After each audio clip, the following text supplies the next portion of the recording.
On March 14, 1849, the county courthouse in Lowndes County, Alabama, burned to the ground in what officials called an unfortunate accident caused by an overturned lamp.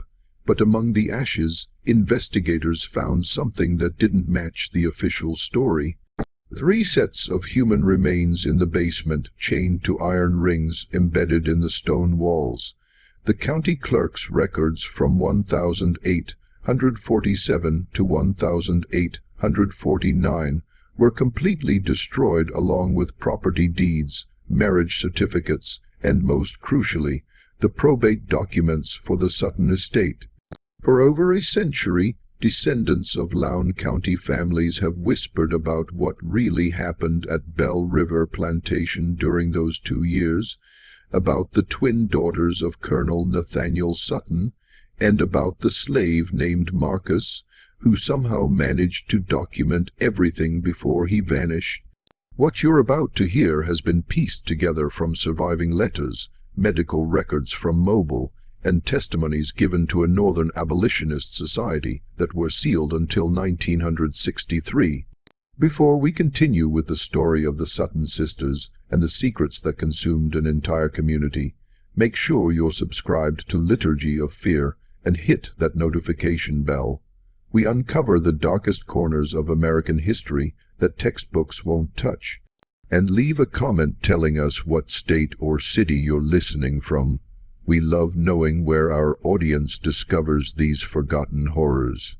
The truth about Bell River Plantation begins not with the fire, but with a funeral 2 years earlier, and with 2 women who had been taught that survival meant absolute control.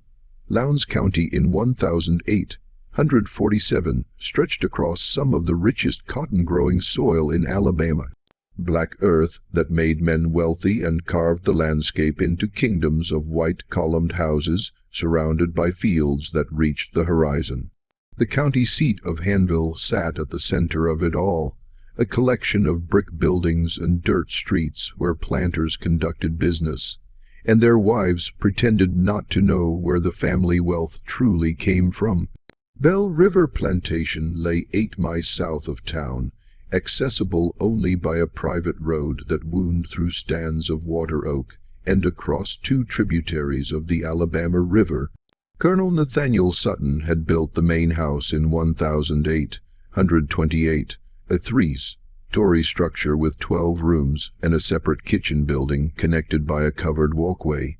The slave quarters, 24 cabins arranged in 2 precise rows, sat a quarter-mile behind the main house, close enough to be summoned quickly, far enough that the colonel didn't have to hear the sounds of the lives he owned. The colonel had made his fortune in cotton, but his reputation came from something else entirely. He'd served in the Creek War under Andrew Jackson and brought back from that conflict a belief that humans could be improved through careful breeding the same way one improved livestock. His library contained medical texts from Philadelphia, agricultural journals from Virginia, and personal correspondence with men at universities who shared his convictions about racial hierarchies and biological destiny. He kept meticulous records, measurements, observations, genealogies traced back 3 generations. His neighbors called him eccentric but brilliant. His slaves called him something else entirely, though never where white ears could hear. The colonel never married. Instead, he'd purchased a slave woman named Ruth in 1824 from a Charleston trader, a woman described in the bill of sale as of uncommonly fair complexion and Gentile bearing. Ruth gave birth to twin daughters in 1825, Sarah and Catherine. The colonel raised them in the main house, educated them with tutors from Mobile, dressed them in fine clothes ordered from New Orleans, but he never freed them. He never acknowledged them as his daughters in any legal document. On paper, they remained his property, an arrangement that gave him absolute authority over every aspect of their existence. Sarah and Catherine grew up in a peculiar isolation. They learned to read and write, to paint watercolors and play the pianoforte. They studied literature and mathematics, geography and French, but they rarely left the plantation grounds. The colonel controlled who visited and when, screening every potential social contact through his own rigid criteria. He told them they were special, that they had been given advantages that elevated them above their station, but that the world beyond Bell River would never understand or accept them. He taught them that safety came from seclusion, that trust was a weakness, and that power, however limited, was the only currency that mattered. The twins learned these lessons too well. They developed their own language of glances and gestures, finishing each other's sentences, sometimes falling silent for days and communicating only through notes passed across the dinner table. They wore identical dresses in coordinating colors. Sarah in deep green, Catherine in midnight blue. They read the same books at the same pace, one starting at the front, one at the back, meeting in the middle. They shared everything: hair brushes, jewelry, secrets, and eventually something darker. Their mother, Ruth, died in 1839, officially from pneumonia, though the slave quarters whispered about bruises on her arms and fear in her eyes during her final weeks. After her death, the colonel's control over his daughters tightened like a noose. He installed locks on their bedroom doors that could only be opened from the outside. He required them to submit weekly written reports on their activities, their thoughts, their dreams. He began testing them, leaving valuables in obvious places to see if they would steal, introducing them to male visitors to observe their reactions, creating situations designed to reveal any hidden rebellions. The plantation itself prospered through these years. By 1847, the colonel owned 63 enslaved people, whose labor produced 142 bales of cotton annually. He sold his crop through factors in Mobile and invested the profits in more land, more slaves, more books for his ever-growing library. The slave population at Bell River had an unusual demographic profile and disproportionate number of light-skinned individuals, more children than the birth rate should have produced, and a disturbing pattern of families separated and sold away just as children reached adolescence. The overseer, a man named Jonas Pritchett, had worked at Bell River for 15 years. He lived in a cottage near the slave quarters and carried out the colonel's orders with mechanical precision. Pritchett kept his own records, punishment logs, work assignments, dietary restrictions for slaves the colonel had designated for his breeding program. These notebooks, written in Pritchett's cramped handwriting, documented atrocities with the casual tone of farming reports: which women were forced into which cabins, which children were sired, by which men, which pregnancies were terminated, and by what methods.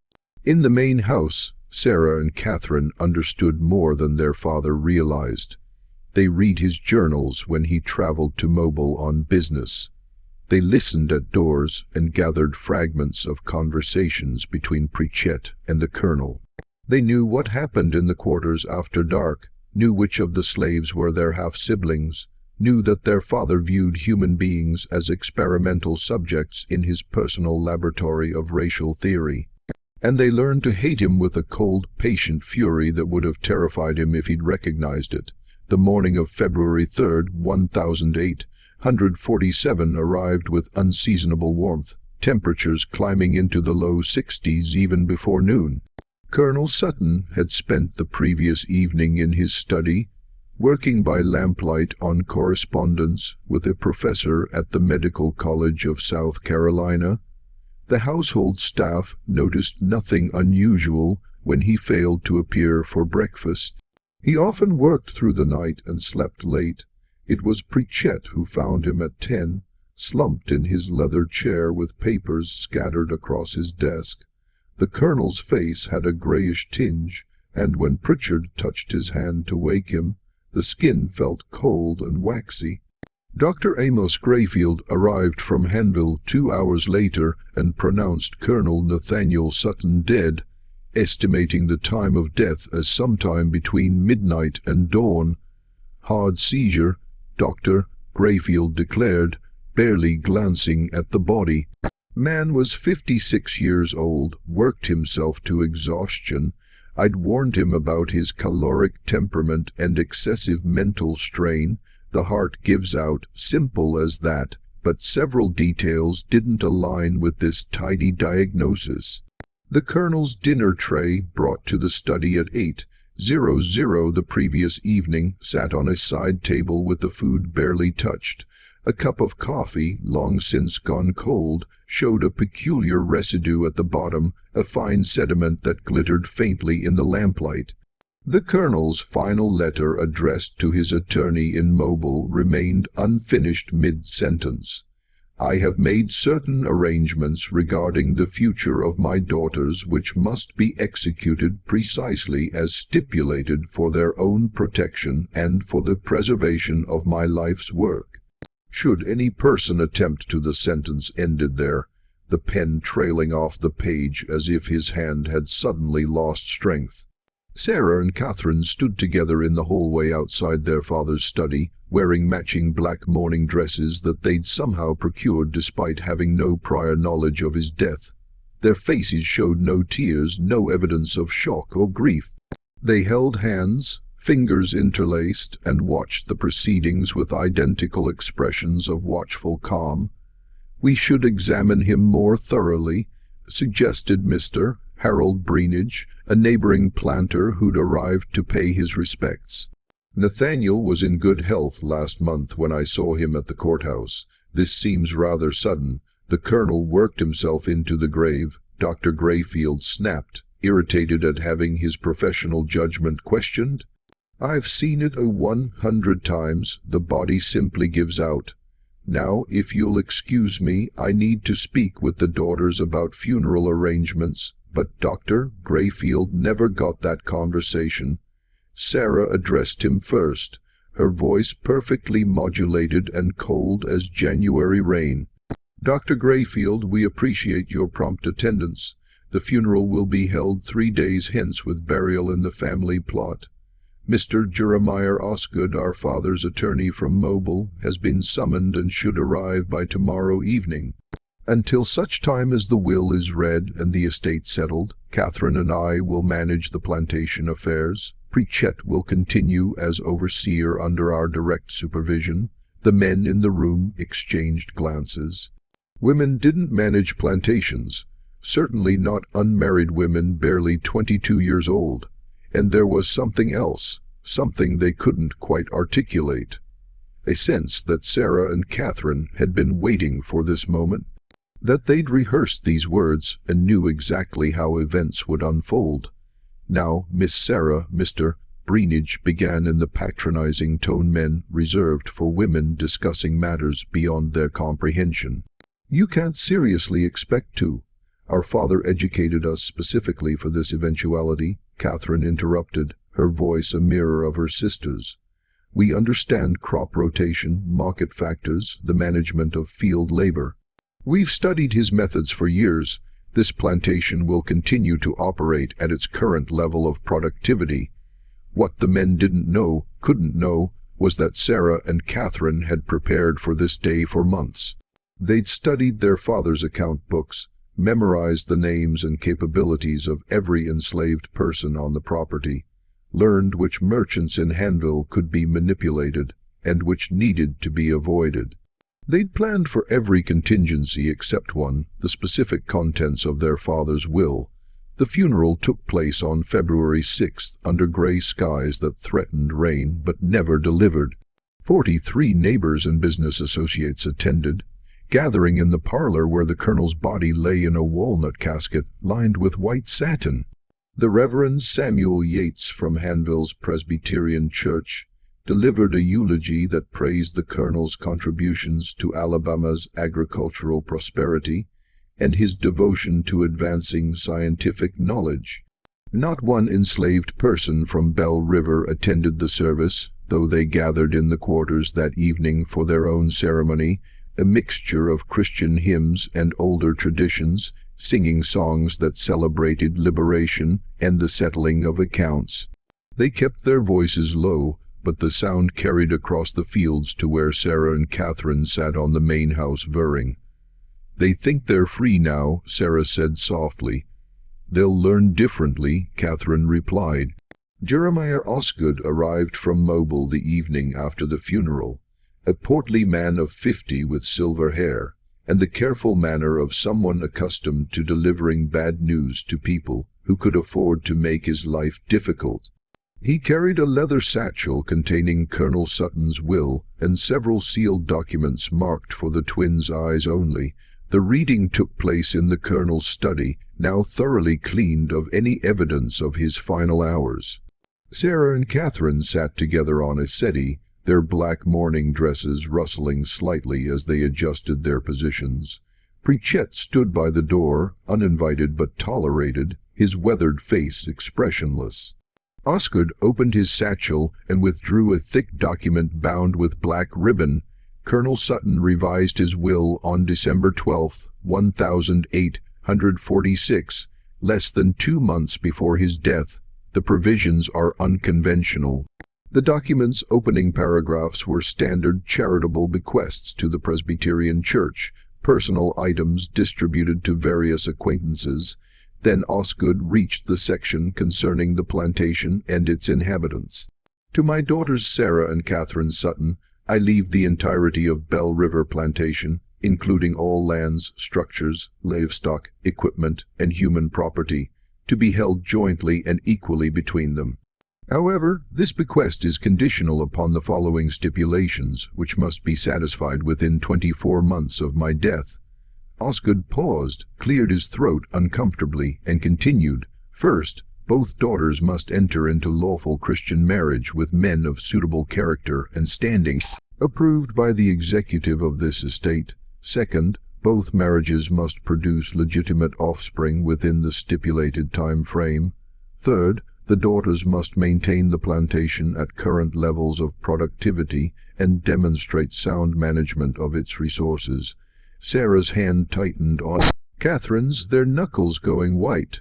"Should these conditions not be met," Osgood read, his voice dropping lower, "Bell River Plantation and all its assets shall be sold at public auction, with proceeds distributed equally among the following charitable institutions." The list included agricultural colleges, medical societies, and organizations dedicated to the advancement of scientific understanding of human populations. The Colonel's final attempt to ensure his ideology outlived him. "There's more," Osgood said, withdrawing a second document, "a private letter to you both." He handed the sealed envelope to Sarah, who broke the wax seal with her thumbnail. Inside, their father's handwriting covered 3 pages of heavy cotton paper. Catherine leaned close, and they read together in silence. The letter explained the Colonel's reasoning with chilling clarity. He'd observed their unnatural attachment to each other, their rejection of normal feminine interests in courtship and marriage. He'd concluded that they would never voluntarily separate, never form appropriate alliances with men who could continue his work and properly manage his estate. So he'd created a situation where they had no choice, marry and procreate or lose everything. But the letter's final paragraph contains something more disturbing. "I have made arrangements to ensure you choose wisely. My network of correspondence extends throughout the state and beyond. They will be watching, reporting back on your conduct and your choices. Remember always that you are what I made you, and you cannot escape the fundamental truth of your nature, no matter how you might pretend otherwise. The blood that flows through your veins is both your privilege and your prison." Sarah folded the letter carefully and placed it back in the envelope. When she looked up at Osgood, her expression betrayed nothing. "We understand the terms. Who serves as executive?" "I do, along with Mr. Breenidge as co-executive. We're charged with approving any marriage proposals and ensuring the conditions are met." 24 months, Catherine said. "That gives us until February 1849, correct? I must say, ladies, your father's provisions are highly irregular. Most attorneys would have counselled against. Our father's mind was entirely his own," Sarah interrupted. "Well, comply with his wishes. Now, if you'll excuse us, we have Plantation business to attend to." After Osgood left, promising to return in 6 months to assess their progress, the twins remained in the study. They sat in their father's chair, Catherine on the seat, Sarah perched on the armrest, and looked at the walls lined with journals and medical texts at the ledger, documenting 2 decades of human experimentation disguised as agricultural management.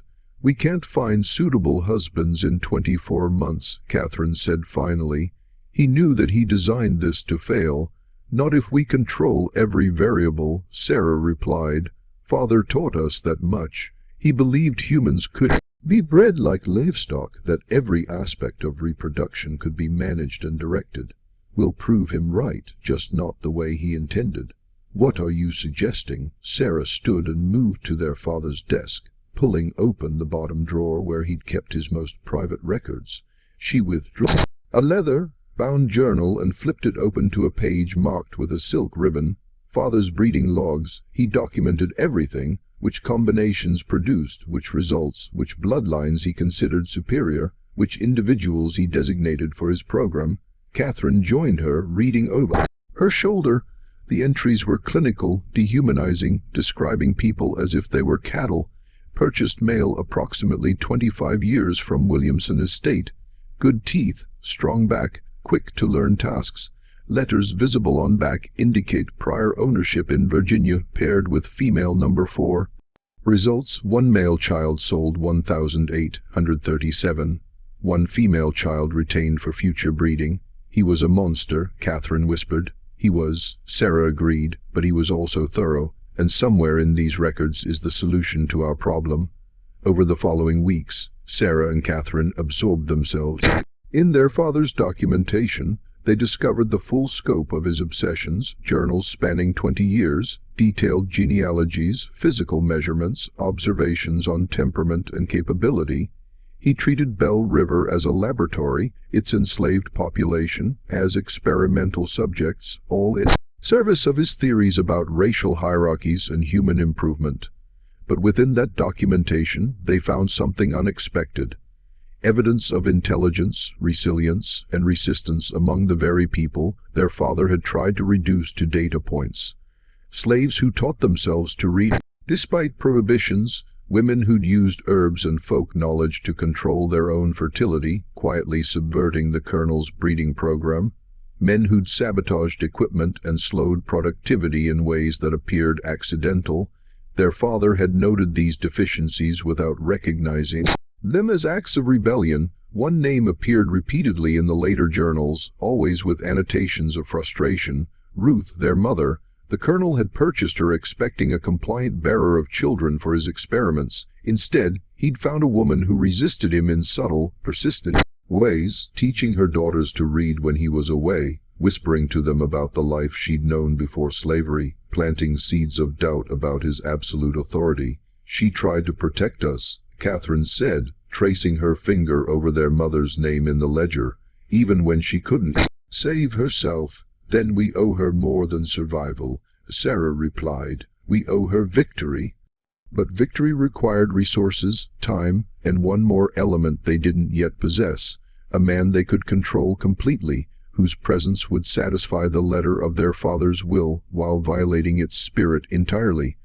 The solution arrived in late April, though they didn't recognize it immediately. The spring auction in Haynesville drew sellers and buyers from across central Alabama, transforming the courthouse square into a marketplace of human misery. Enslaved people stood on a raised platform while white men examined them like livestock, checking teeth and muscle tone, asking invasive questions about work history and health. The air smelled of dust and sweat and fear. Sarah and Catherine attended with Pritchett, ostensibly to purchase additional field hands for the expanded acreage they planned to cultivate. They wore black veils still in mourning, which gave them anonymity in the crowd and allowed them to observe without being observed too closely. The morning sales proceeded predictably, field workers going to plantation owners, domestic slaves to town families, children torn from parents and sold to different buyers. Then shortly before noon, something unusual appeared on the auction block. "Next lot," the auctioneer called. property of the Granville estate recently deceased. One male, age approximately 28, name of Marcus. Got his letters, configure, worked as a house servant and tutor to the Granville children. No history of rebellion, no attempt to run, starting bid $1000. Marcus stood on the platform with straight posture and level gaze, neither defiant nor submissive. He wore clean but worn clothing, and his hands, the hands of someone who worked with ledgers rather than cotton, showed no calluses.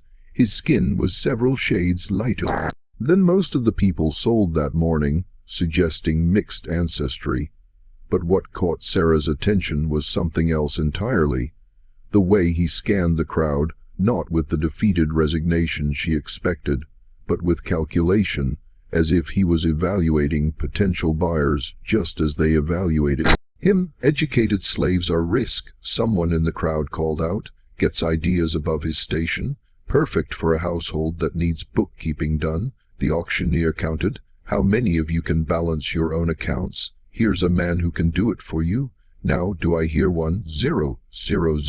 The bidding opened. Slowly, most planters didn't want an educated male slave. Too much potential for trouble, for reading abolitionist newspapers, for forging travel passes. But a few town merchants showed interest, seeing value in someone who could manage their stores or handle correspondence. Sarah leaned close. Pritchett, bid, Miss Sarah. We don't need bid. Pritchett raised his hand. 1000. 1200, countered a merchant from Montgomery. 1300, Pritchett called. The bidding climbed to 1600 before the Montgomery merchant dropped out, shaking his head at the inflated price for a single male slave, educated or not. Sarah had paid more than market value, a fact that would fuel gossip in the weeks ahead. Marcus was delivered to Bell River 3 days later, walking the 8 mi from Hanville with his few possessions in a cloth bag. Pritchett met him at the plantation entrance and led him directly to the main house where Sarah and Catherine waited in the study. You can read and write, Sarah said. It wasn't a question. Yes, ma'am. Marcus's voice was educated, careful, revealing nothing of what he might be thinking. You tutored the Granville children. What did you teach them? Reading, writing, arithmetic, some geography and history, whatever their father requested. Catherine circled him slowly, appraising. The Granvilles were known abolitionists, Quakers, I believe. They allowed their slaves to be educated. For the first time something flickered in Marcus' eyes, weariness perhaps, or recognition that this conversation was more complicated than it appeared. Mr. Granville believed all people possessed souls and minds worthy of development. Ma'am, and you, Sarah asked, what do you believe? I believe I'm standing in front of 2 women who paid too much for me and who clearly have something specific in mind beyond field labor. The twins exchanged glances. Their father had taught them to view enslaved people as objects, incapable of analysis or autonomous thought. Marcus had just demonstrated both within 30 seconds. We have an unusual situation, Sarah said carefully. Our father died recently, leaving conditions on our inheritance that require creative solutions. We need someone educated, discreet, and capable of understanding complex arrangements. What kind of arrangements? The kind that must remain private within this household, Catherine replied. You'll live in the main house, not the quarters. You'll have access to our father's library. You'll be treated well, fed properly, given freedoms that would be extraordinary elsewhere. But in exchange, you'll do exactly what we say when we say it, without question or hesitation. Marcus was silent for a long moment. When he spoke, his voice was very quiet. And if I refuse these unnamed terms, then you'll be sold south, Sarah said flatly. To cotton plantations in Mississippi, where educated slaves are worked to death in the fields to break them of any intellectual pretensions. I can have you on a boat within a week. It wasn't an empty threat, and Marcus clearly knew it. What do you want from me? That depends, Catherine said. Can you keep secrets, even ones that could be used as weapons? I've kept secrets my entire life, ma'am. Had to survive. Sarah walked to the window, looking out across the plantation grounds. Our fathers will requires us to marry within 24 months or lose everything, but we have no intention of submitting to marriages arranged by men who view us as property to be managed. So, we're going to subvert the terms while technically fulfilling them." "I don't understand." "You will," Catherine said. "But first, we need to know if you can be trusted completely and absolutely." Over the following days, Sarah and Catherine tested Marcus in ways both subtle and overt. They gave him access to their father's library and watched what he read. They asked his opinions on political matters and listened for hints of abolitionist sympathies. They observed how he interacted with the other enslaved people at Bell River, whether he attempted to organize or agitate. Marcus proved remarkably adaptable. He kept to himself, spoke carefully, and demonstrated an intelligence that had clearly been honed through years of navigating dangerous social terrain. He understood that educated slaves existed in a precarious position, valuable enough to be kept, dangerous enough to be feared. What the twins couldn't know yet, was that Marcus had his own secrets and his own agenda. The Granvilles had indeed been Quakers with abolitionist leanings.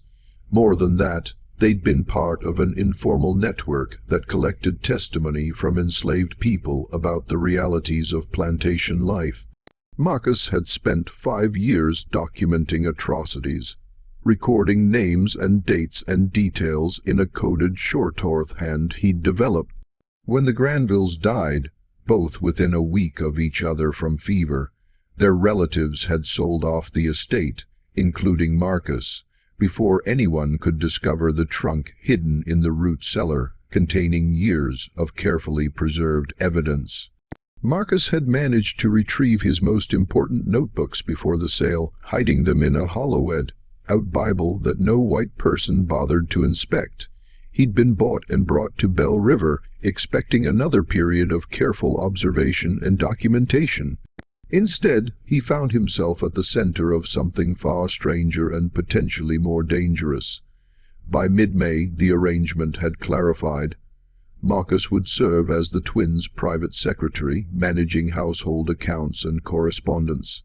But more than that, he would be their confidant in a scheme they hadn't yet fully explained. Sarah revealed their plan one evening in early June after the house slaves had retired to their quarters, and the 3 of them were alone in the study. "Our fathers will requires us to marry and bear children within 24 months, she began. "The executives must approve our choice of husbands, men of suitable character and standing. But the will says nothing about the husbands being suitable for us, only that they meet external criteria." "I'm not following," Marcus said. Catherine smiled, and there was something almost feral in it. "We're going to marry men we can control completely, elderly men or sickly ones, or men desperate enough for the connection to a wealthy plantation that they'll agree to any terms, men who will give us legal legitimacy without interference in how we run Bell River." "And the children?" Marcus asked. Though he was beginning to understand, "Biology is biology," Sarah said bluntly. "Our father spent 20 years proving that lineage can be strategically managed. The executives need to see marriages and pregnancies. They don't need to see what happens behind closed doors." The full implications hit Marcus like cold water. They wanted him to father their children, to create the appearance of legitimate heirs while the twins maintained control through marriages that existed only on paper. "You're asking me to commit an act that could get all of us killed," he said slowly. "If anyone discovered, no one will discover," Catherine interrupted. "We control this household completely. The marriages will be arranged carefully. We'll manage every detail, every possible witness, every piece of evidence. You'll be protected." "Protected?" Marcus laughed bitterly. "I'm a slave. There's no protection for me. If this fails, you'll be ruined socially, perhaps sent away somewhere." "I'll be hanged or burned alive, which is why you'll be motivated to ensure it doesn't fail," Sarah said. "And in exchange, you'll receive something worth the risk." "What could possibly be worth freedom?" Catherine said quietly. documented legal freedom and enough money to go north and start a new life. We'll wait until after the children are born and the estate is secure. Then we'll manumit you, provide funds, and send you away with a cover story that holds up to scrutiny." Marcus looked between them, searching for deception or false promises. "And if I refuse, you won't," Sarah said with certainty. "Because you want freedom more than you fear death, and you're smart enough to recognize this as your only real chance."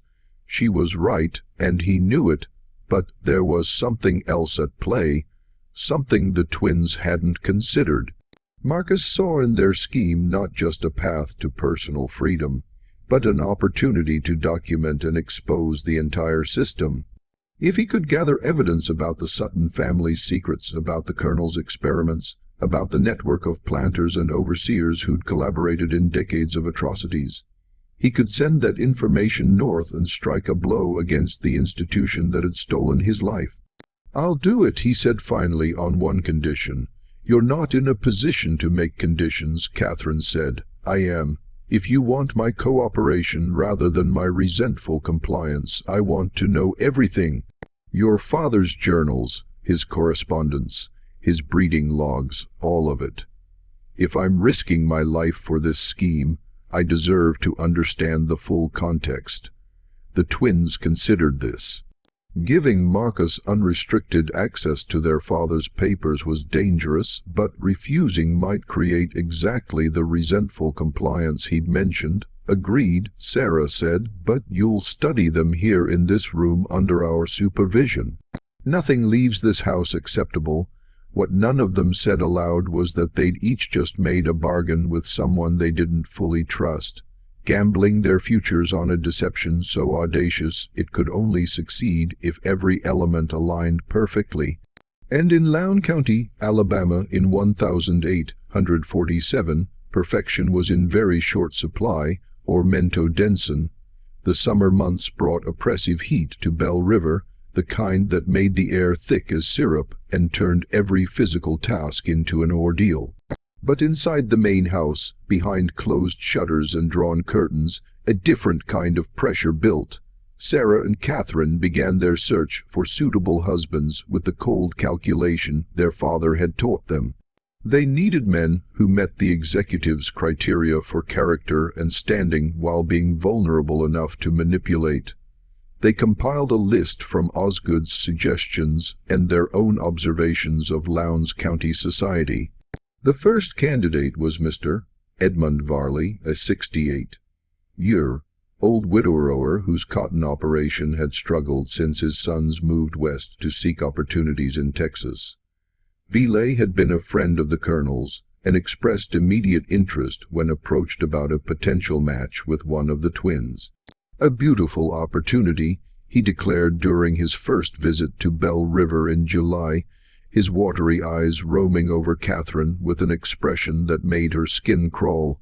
"Union of two fine properties, continuation of your father's legacy. I'd be honored to guide you through the complexities of plantation management." Catherine smiled and said nothing.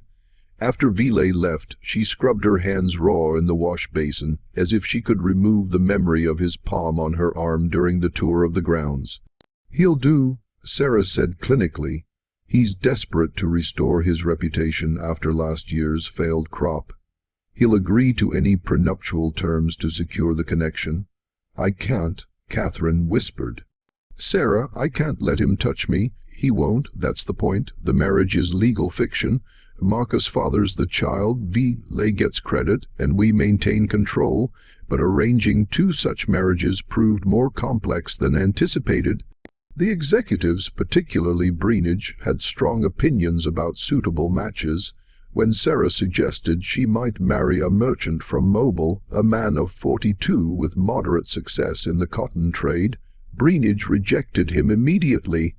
"Unsuitable background," he declared. "Your father intended you to marry into established planter families, not commercial classes. The man's grandfather was an indentured servant, for God's sake." The twins pushed back, arguing that the will's language didn't specify planter families, only men of suitable character and standing. But Breenidge held firm. threatening to petition the courts to clarify the will's intent if they continued pushing inappropriate candidates. "He's trying to force us into marriages that benefit him," Sarah fumed after one particularly contentious meeting.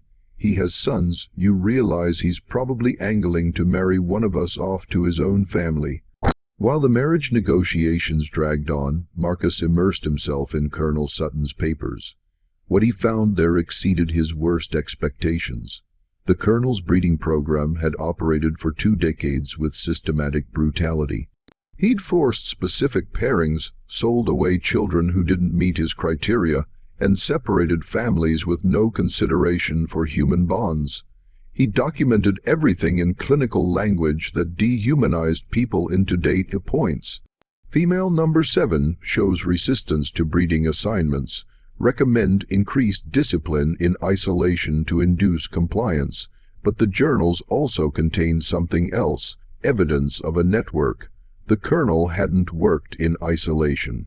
He corresponded with other planters, with medical professionals, with academics at southern universities. They exchanged research findings, compared methodologies, and discussed ways to advance their theories about racial hierarchies and human improvement.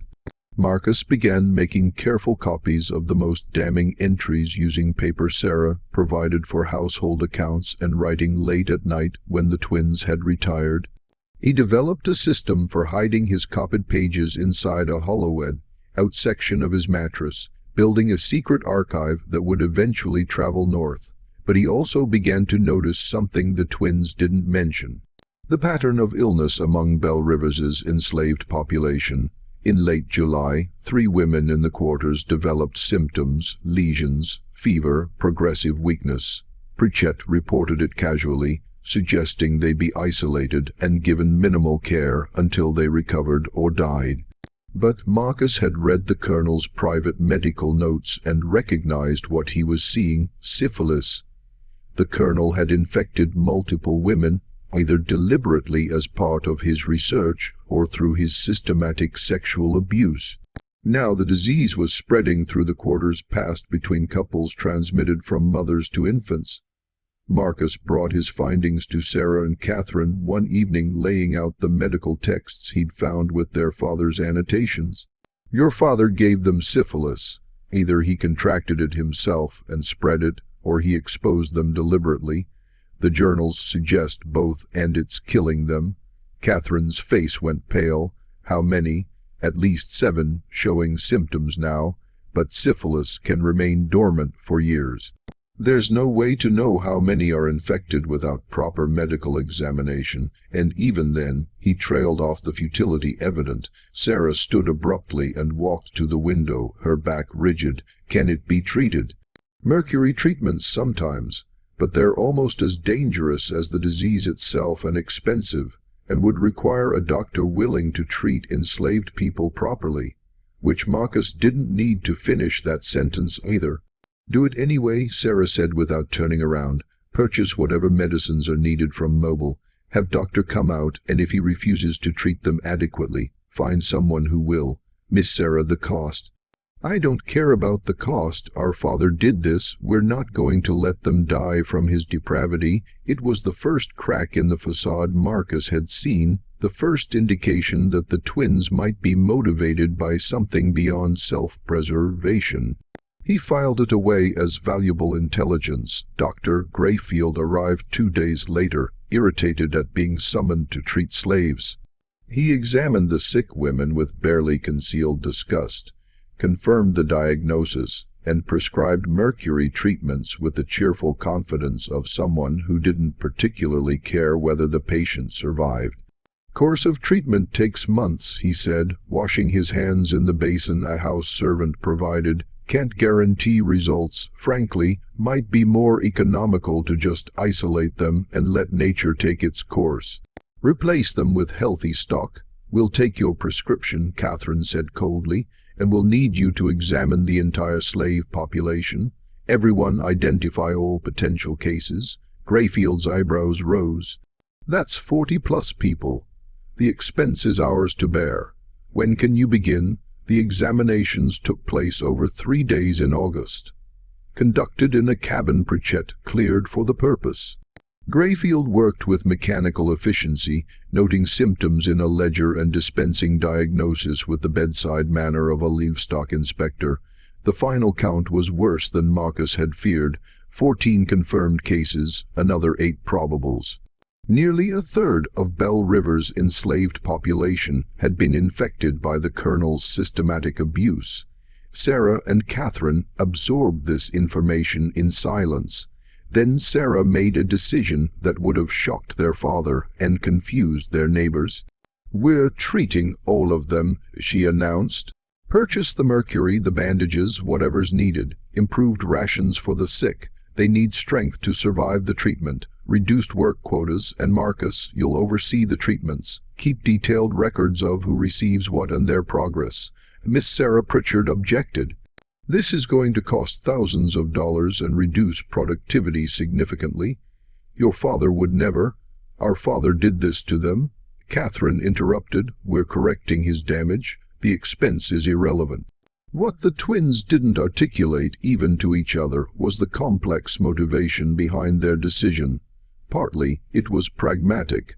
Dead slaves couldn't work, and the plantation's value depended on its labor force. Partly, it was guilt, recognizing their complicity in their father's system, even as his victims.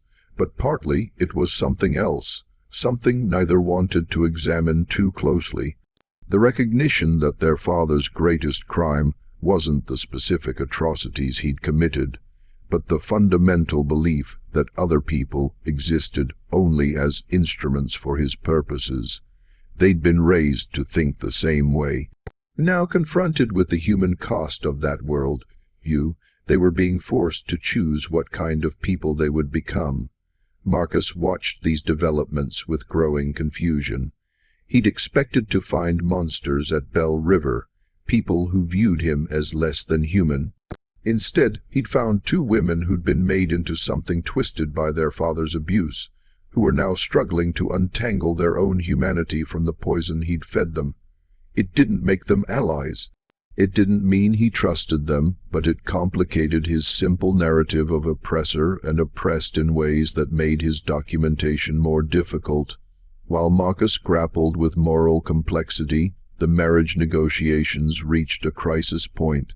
In September, Breenidge arrived at Bell River with a proposal. His nephew, Thomas Breenidge, aged 34, recently returned from New Orleans, where his cotton brokerage had failed due to what was delicately termed unfortunate investments. Thomas needed a fresh start and a wealthy connection. Sarah needed a husband the executives would approve. Perfect match, Breenidge declared, having already decided the matter. Thomas has impeccable breeding, understands plantation management, and will provide the steady male guidance you require. Sarah met Thomas twice before reaching her conclusion. He was weak, vain, and deeply in debt, which made him perfect for her purposes. "I'll agree to the match," she told Breenidge, "under specific conditions, a prenuptial contract giving me sole management of Bell River. Thomas receives an annual income, but no decision-making authority over plantation operations, and the marriage doesn't take place until my sister's match is also arranged. Those terms are highly irregular." "Those terms are non-negotiable." Thomas is desperate enough to agree. "We both know it." Breenidge sputtered, but couldn't argue with the assessment. Thomas did agree, signing a prenuptial contract that essentially made him a paid figurehead in exchange for respectability and freedom from his creditors. Catherine's match proved more difficult. Edmund Ville had grown impatient and shifted his attention to a widow in Montgomery. The executives rejected 3 other candidates for various reasons. Time was running short. They had until February 1849, and it was already October 1847. Then Catherine made a suggestion that changed everything. "What if I don't marry at all?" Sarah looked up from the ledgers they'd been reviewing. "The will requires both of us. The will requires both of us to marry within 24 months. It says nothing about remaining married. I could marry, become pregnant, and then accidents happen, especially to sickly husbands." The room fell silent. Marcus, sitting at the desk where he'd been copying correspondence, felt ice water run down his spine. "You're suggesting murder," he said quietly. "I'm suggesting that we fulfill the letter of Father's will through whatever means necessary," Catherine replied. "He never specified the husbands had to survive." "Catherine," Sarah began, "don't pretend you haven't thought about it. Thomas Breenidge is going to be a problem. He's weak, but not stupid. Once you're married, he'll try to assert authority, pregnancy or not. Men like that always do. They can't help themselves." Sarah didn't argue, which was answer enough. Marcus understood in that moment that he'd badly miscalculated. He'd thought the twins were victims of their circumstances, trapped women trying to escape their father's control through desperate means. But they were their father's daughters in ways that went deeper than blood. They'd learned to view people as obstacles to be managed or removed. "If you're planning to kill anyone," he said carefully, "I want no part of it. That's not what I agreed to." "You agreed to do what we say," Catherine reminded him. "And you'll keep doing it because the alternative is being sold south, remember? Then sell me south. I won't be party to murder." The twins exchanged glances. Sarah spoke first, her voice softer. "Catherine's talking theoretically. We're not planning to kill anyone, but she's right that we need to consider all possibilities. This situation is more complicated than we anticipated." Marcus didn't believe her, but he also recognized he had no good options. If he refused to cooperate, they could indeed sell him away, and his documentation would be lost. If he reported their plans to authorities, he'd be dismissed. Slave's word against white women's, and likely executed for daring to make accusations. So he did what enslaved people had always done. He nodded, agreed, and began planning how to protect himself when the inevitable violence came. November brought the first frost in a new development. Sarah's wedding to Thomas Breenidge was scheduled for December 15th. The ceremony would take place at Bell River with Reverend Yates officiating. Catherine would serve as maid of honor. The executives would attend to witness the fulfillment of the first condition, but behind the wedding preparations, darker plans took shape. Sarah and Marcus began their physical relationship in early November. Clinical encounters that took place in the locked study after Catherine retired. Sarah approached it with the same cold efficiency she applied to plantation management. This was reproduction, not intimacy, a biological function necessary to achieve a goal. Marcus found it profoundly disturbing, not because of the racial taboo they were violating, though that danger hovered over every encounter, but because of the emotional emptiness of it, the way Sarah could separate physical acts from human connection so completely. "My father did this to dozens of women," she said one night afterward as they lay apart on the study floor, "forced them into exactly this situation, and I swore I'd never be like him. Yet here I am." "You're not forcing me," Marcus said, though it wasn't entirely true. "The threat of being sold south hung over everything, aren't I? You're enslaved. By definition, you can't consent. I tell myself, this is different because I'm offering you freedom afterward because we're partners in this deception, but we're not partners. I own you. There's no consent possible in that dynamic." It was the most honest thing she'd said to him, and it made everything worse because it meant she understood exactly what she was doing and did it anyway. By mid-November, Sarah was pregnant. Dr. Grayfield confirmed it during a visit to check on the syphilis treatments. The executives were delighted, one condition satisfied, one more to go. Thomas Breenidge, who'd arrived at Bell River 2 weeks earlier to prepare for the wedding, accepted the news with the oblivious pleasure of a man who believed his own virility explained everything. Catherine's situation remained unresolved. She'd rejected 6 potential husbands, frustrating the executives and running the calendar dangerously close to the deadline. Then, in early December, she made an announcement. "I've found someone acceptable. Mr. Lawrence Kemper, widower, age 51, with a small plantation in Wilcox County, moderate means, respectable reputation, no children from his first marriage. I'll need to meet him, Greenidge said. Of course he'll visit next week. Lawrence Kemper arrived on December 8th, a thin, nervous man with graying hair and a persistent cough that suggested consumption. He spoke little, deferred to Catherine constantly, and seemed pathetically grateful for her attention.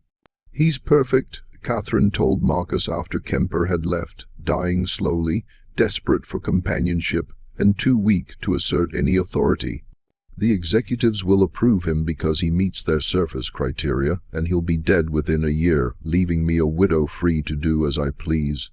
You're going to let him die of consumption. I'm going to let nature take its course. Is that murder, Marcus, marrying a sick man knowing he won't survive?" Marcus had no answer. That didn't sound like moral evasion. Sarah's wedding took place on a cold, clear December day. 40 guests attended, filling Belle River's parlor with the smell of perfume and wood smoke from the fireplaces. Reverend Yates performed the ceremony with his usual ponderous solemnity. Thomas Greenidge looked pleased with himself, clearly believing he'd secured a valuable prize. Sarah wore a dress of ivory silk that Catherine had sewn, and her expression throughout the ceremony was as blank as a porcelain doll's. Marcus watched from the back of the room, technically serving as additional household staff for the event. He saw Sarah speak her vows without hesitation, saw her accept Thomas's kiss with perfect composure, saw her smile and accept congratulations from guests who had no idea what kind of performance they were witnessing.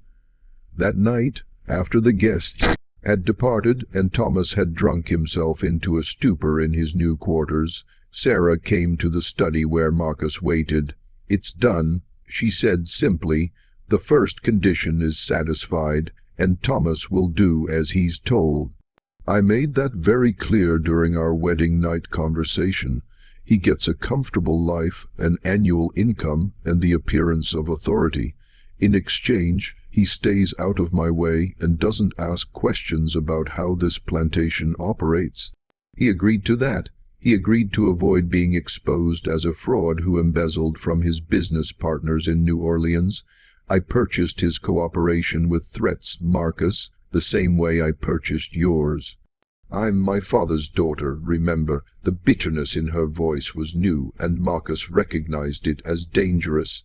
Sarah was beginning to hate herself for what she was becoming, which meant she might do something unpredictable to prove she was different from her father, or something terrible to prove she didn't care.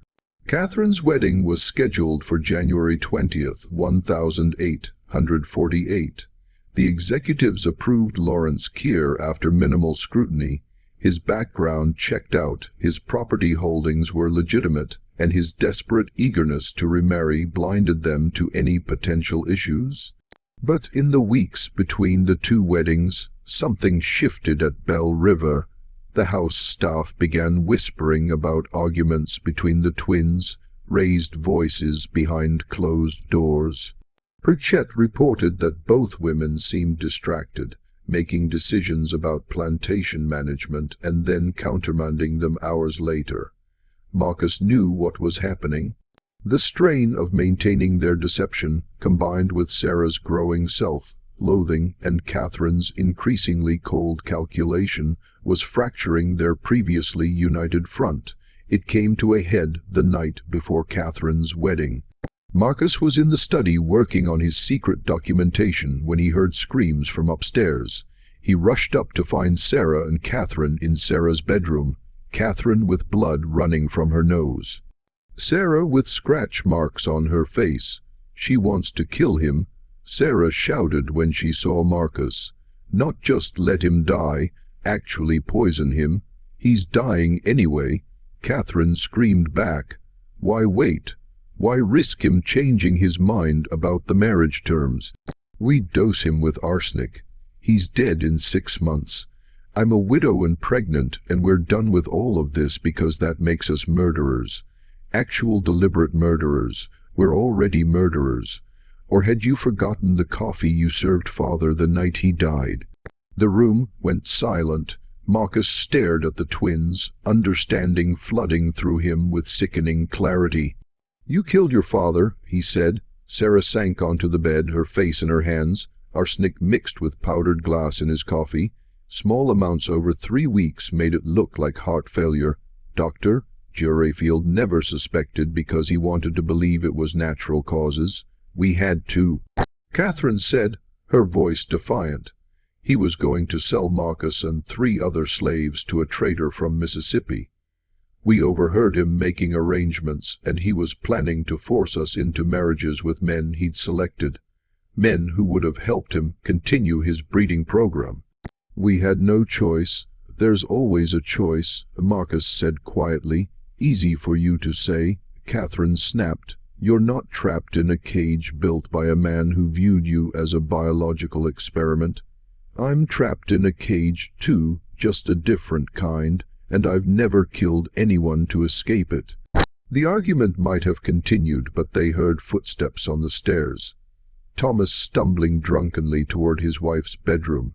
The 3 conspirators fell silent, listening to him curse as he fumbled with the door handle, then give up and shuffle away. After he'd gone, Sarah spoke quietly. "We can't do this again, Catherine. If you poison Lawrence, it's over. Someone will notice. Someone will investigate. And all of this, the plantation, our freedom, Marcus documentation, all of it will be destroyed. Then what do you suggest? We're running out of time. We wait. We let nature take its course with Lawrence. We endure. And when it's finally over, when we've satisfied father's conditions and secured the inheritance, then we decide who we want to be." Catherine didn't answer immediately. When she did, her voice was tired. "I don't know if I can endure anymore.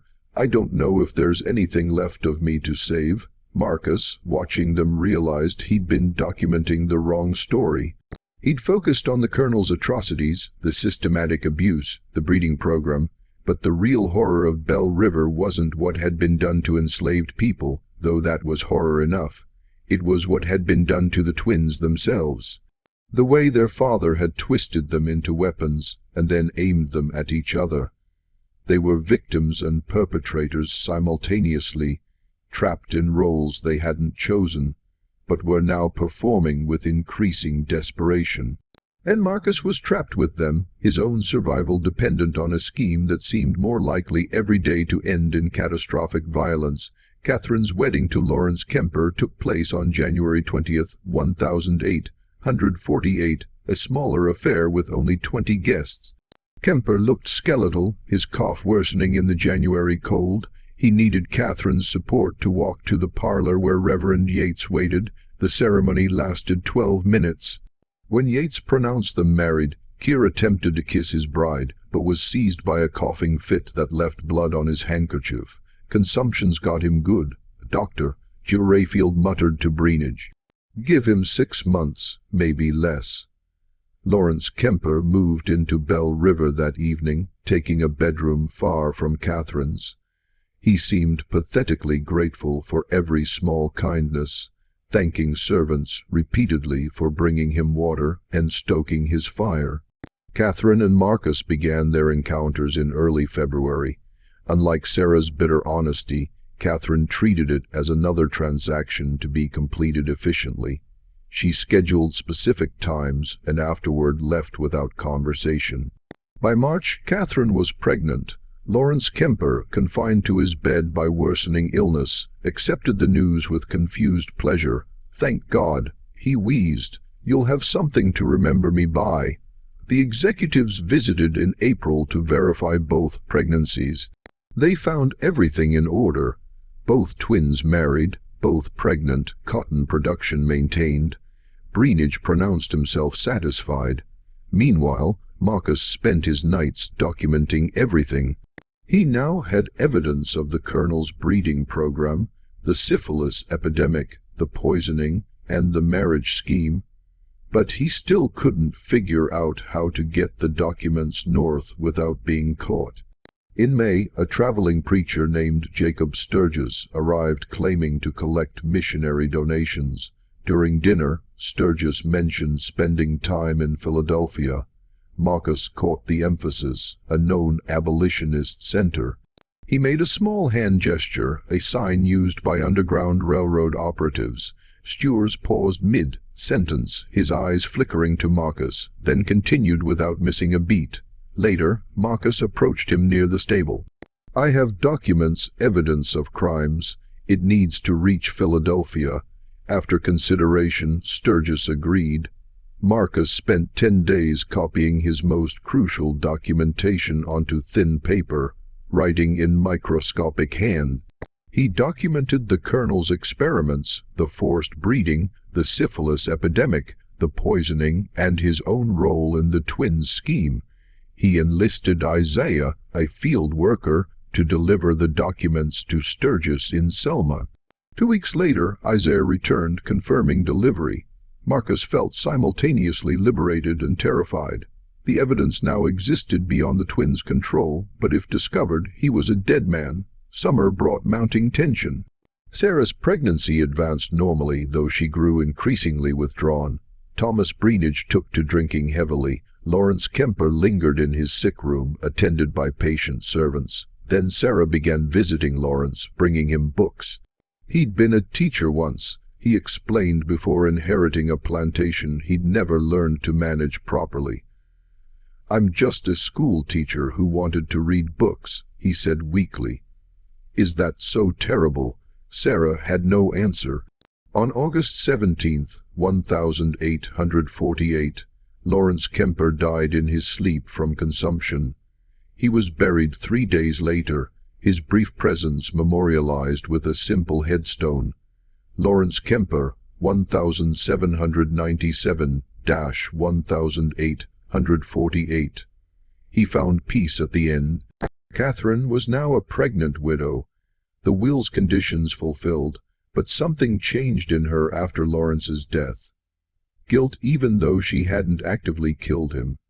In mid-September, a woman appeared claiming to be the colonel's half-sister, threatening lawsuits if not given a settlement.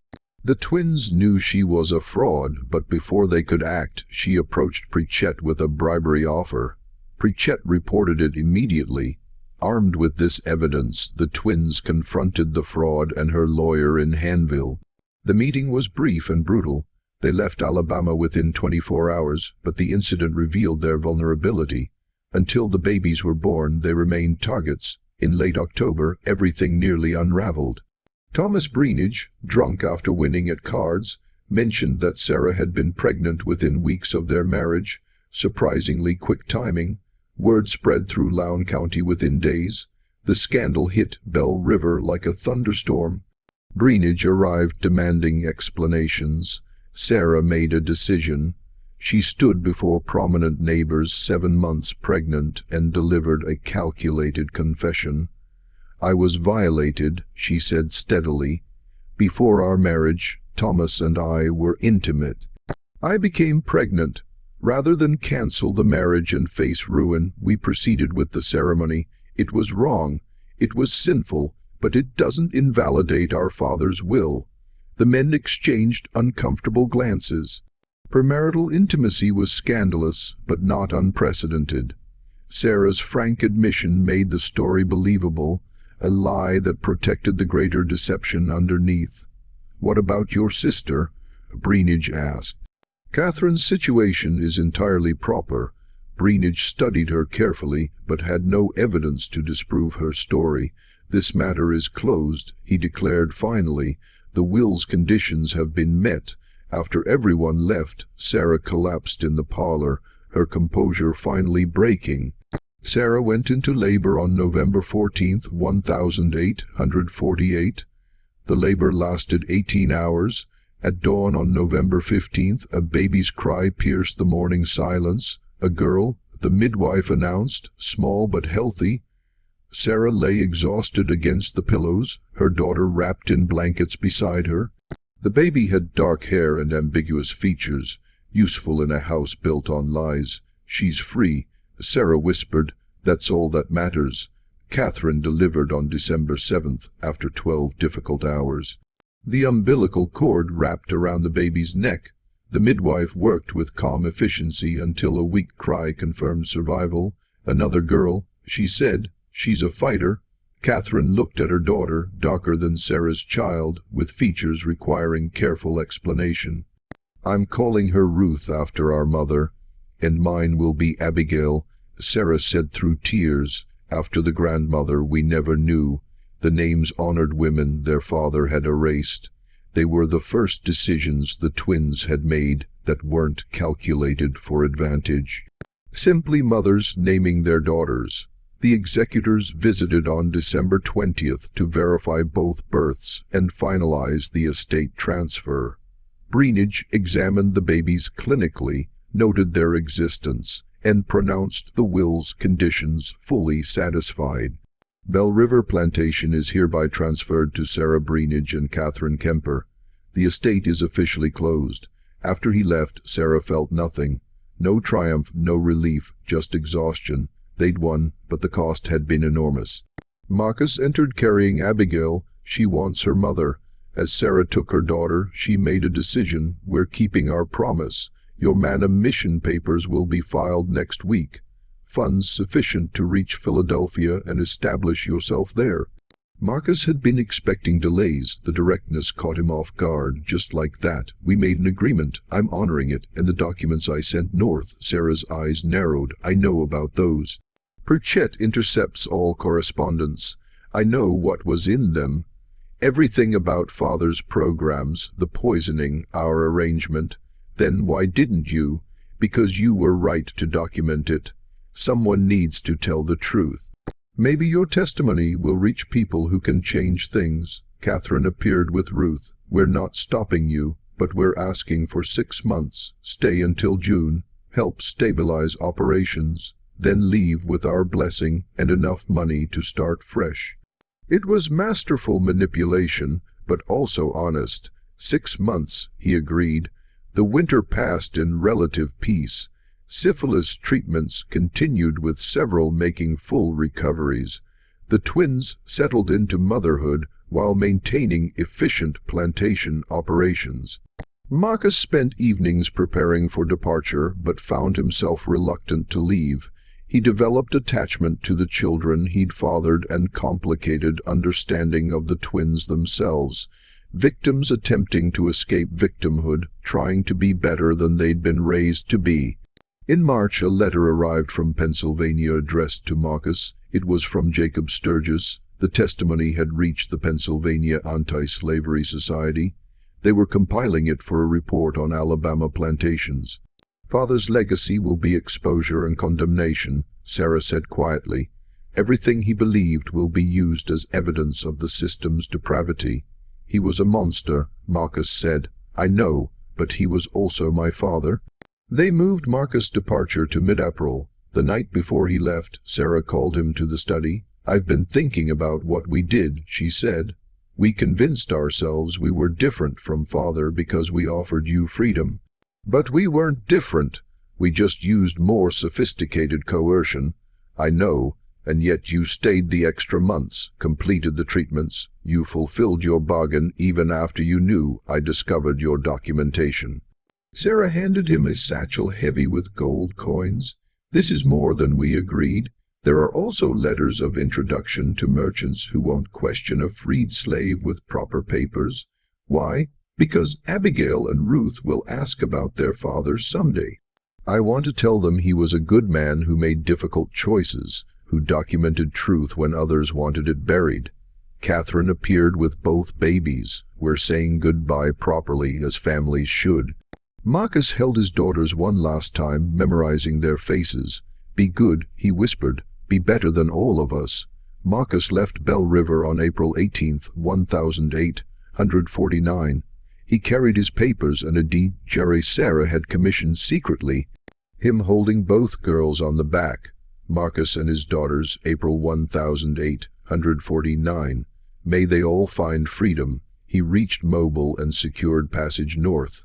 The ship departed April 23rd. He never returned to Alabama, but his testimony did. The Pennsylvania Anti-Slavery Society published their report in July 1008. 149 detailing plantation conditions and naming Colonel Nathaniel Sutton specifically, it caused outrage.